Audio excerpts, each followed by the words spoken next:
Stop right there. Stop what you're doing, please, and ask yourself this question. Am I worthy of the best?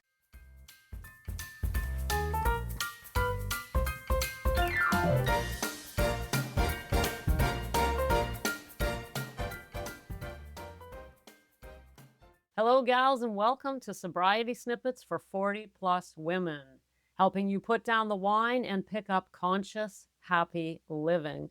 I'm Becca Jacobson, and I got a snippet for you, and I got to ask you that question again. Are you worthy of the best? If you hesitated even for 1 second, there's a problem, and we got to talk. So here's the second question. Why in the hell would you not be worthy of the best? I can answer that for you.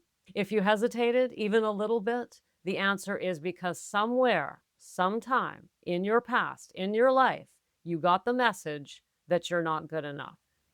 Something happened, maybe more than one thing, maybe a lot of things, maybe an entire upbringing, maybe a marriage, who knows, maybe a job, maybe a boss, doesn't matter where it came from, but somebody, somewhere, sometime, something got the message into you that you're not worthy of the best. And when I say the best, I mean the best life, the best of everything.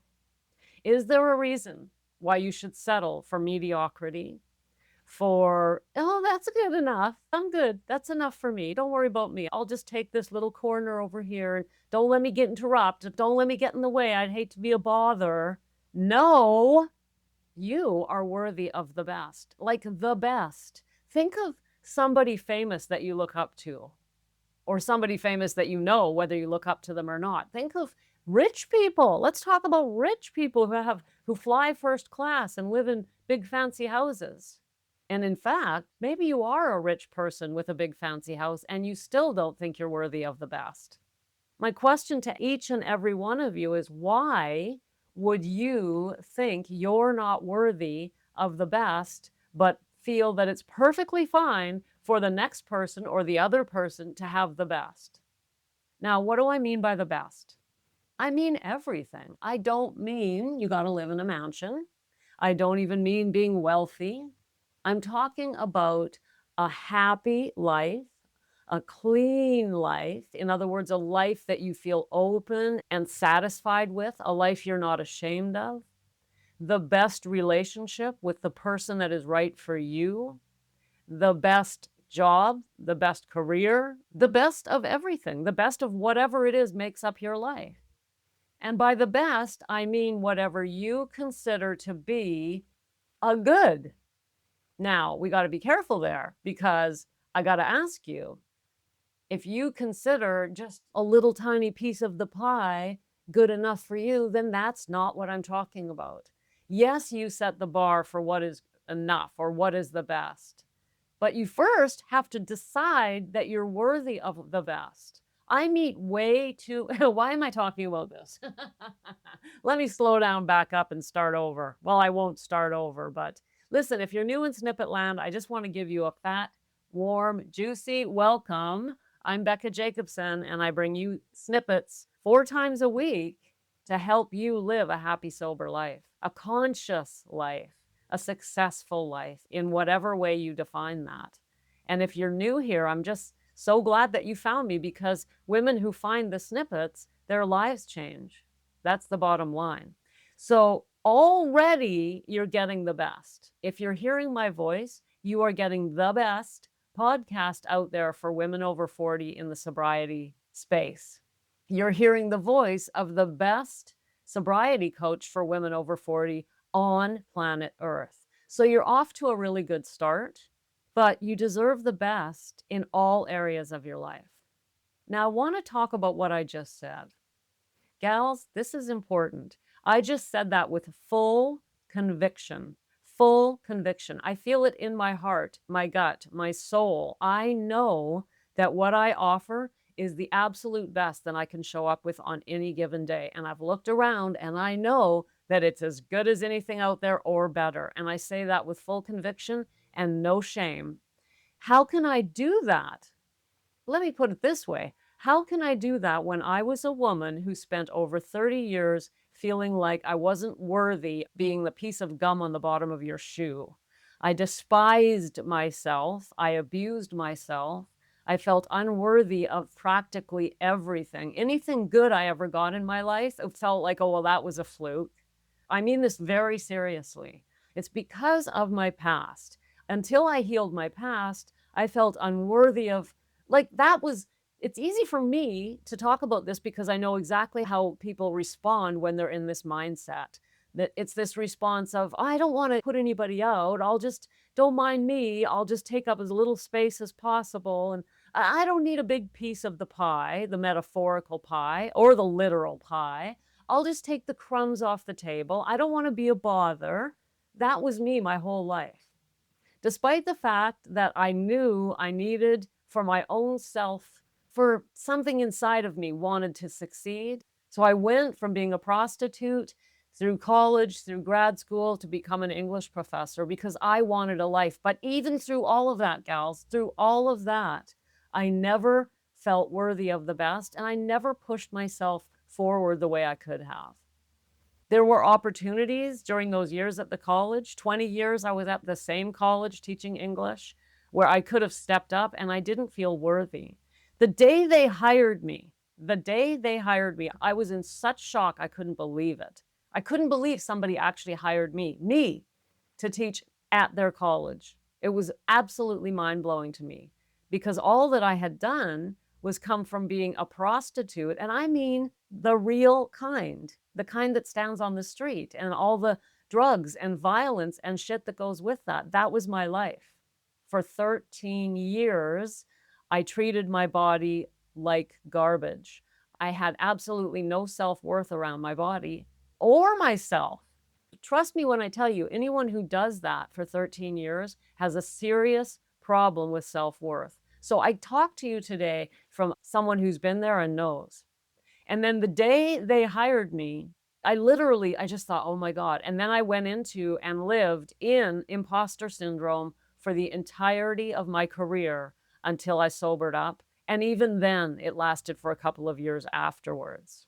When I got this career going, I was in such shock that I felt the whole time like an imposter, and I walked around the whole time in fear that somebody was going to find out who I really was and they were going to kick me out.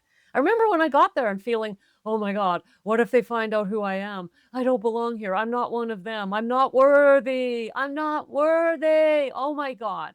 That's how I felt all those years. And now I turn on this microphone and I say, guess what, gals? I'm the best for you. And I mean it. And I know it. Now, how do I go from that to that? How do you get from that to that? And when I say that, I know it's not arrogance, because I know that how though I run my business, how I run my coaching, how I run this show is what I call a gem business. What is a gem? I made it up. It's GEM, and it stands for someone who goes the extra mile. My business is a gem in all areas because I built my business on a foundation of going the extra mile in all areas and knowing that I'm showing up my absolute best for you that day and every day. How do I go from this lowly prostitute to a professor, when I always think of myself as a professor in quote unquote, because, oh my God, I wasn't really, I was just a prostitute in disguise, big imposter syndrome. How do I go from that to this? Feeling absolutely confident in my business and my ability to help you. How do you do that? Would you like me to answer that? I hope I'm going to. You start with willingness. First, you have to say, okay, maybe I'm worthy of more. Maybe I am. When I asked you the question at the beginning of this episode, are you worthy of the best? If there was a hesitation there, that's where you start. You start by getting rid of that hesitation and deciding, you know what, maybe I am. That's all it takes, is just start right there. And then from there we build. You give a little bit. You just go, okay, well, it doesn't feel quite like me, that's for sure, but maybe I could learn how to love myself enough to realize that I am worthy of the best. Listen, by the way, when you get the best, nobody else loses. There's enough for everybody. This world is overflowing with abundance. A scarcity mindset will keep you playing small and feeling unworthy the rest of your life. Trust me when I tell you, if you get the best in your life, nobody else is losing out. So just forget that idea right now. You are worthy of the best and you're not taking anything away from anybody else. So you've got to make a decision. Well, okay. Becca sounds pretty intense about this subject, and I am. All right, maybe I'll just give it some thought. Maybe I'll just think it over for the next couple of days and ask myself, could I be worthy of the best? Now, if you're one of those women out there that you already believe that, then girl, go. I'm so happy. Stay in Snippet Land because I can take you even farther. I'm talking to those of you out there, and I know there are a lot of you who do not feel you're worthy of the best. And the reason I know there are a lot of you, because I speak to you. And the reason we feel that way is, as I said at the beginning, it's partly things that have happened in our past, but it's also being perpetuated by the fact that you're drinking, and it's often secret drinking. You've got this isolation going on, and you just don't believe you're worthy of the best because of your own inner criticism. You know everything you've ever done. Nobody else does, but you do. And that's where imposter syndrome starts. Okay, gals, enough. Listen, if you want to be seen and just get started on feeling a little bit better about yourself and started on the journey of making that decision, remember I said it starts with willingness. So if you're thinking, how do I get willing? Try the sacred mirror. The sacred mirror experience, if you haven't heard, honestly, gals, I'm just having so much fun with this. I've been doing it since July 1st. It is a simple form. You answer 3 questions and share a little bit of your story with me, and I respond by turning on my mic and sending you back a voice note, reflecting back to you what I'm hearing. And if you're thinking, maybe, just maybe I could start to deserve a little bit more in my life, I can help you with that in the Sacred Mirror. Go to the show notes, tap the link, do the Sacred Mirror experience today, and start realizing that you, my dear, are worthy of the best.